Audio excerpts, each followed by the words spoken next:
روجنامه‌وان سترگولوک و دسالین دور و درێژ li bakur rojhilatê Sûriyê dixebite, rewşa jinan ya li Sûriyê di sala yekemîn a desthilatdariya hikûmeta Vaguhêz de nirxand, Stêrgulo diyar kir ku dibin navê şerîetê de tundiya mezhebî û cihkariyê li jinan zêde bûye û got berxwedana jinê ya şoreşa Rojava li cîhanê tecrûbeyeke bêhempa pêşkêş kir. Ev hatina heteşe di Şamê de xwespart gelek dengeyên siyasî politik tindirê herêmê de. Yek ji serî de Sûriye wek sîstem wek pergal dibin sîwana Basê de tek bû, tek alî bû, merkezî bû.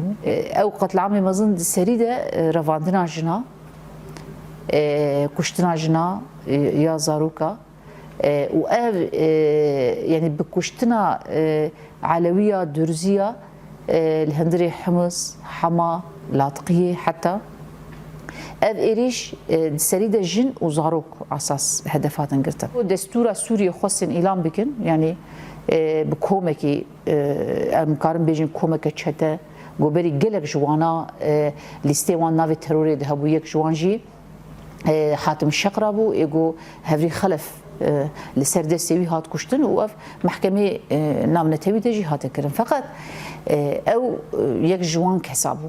Êgo xwestin vî meclisî îlan bike. Feqet dema ku me dîmenê wî meclisê dît tev zilam bûn. û ev bû nîqaşekî gelekî mezin. Yani pergaleke got em di qirnê bîst û yekê de ne, sed saliya bîst û yekê de ne, got ji hêla zilam ve bê meşandin. Ji ber got Sûriye welateke got gelek netew, heta merû kar bijêr bêje mozayîka jinan e.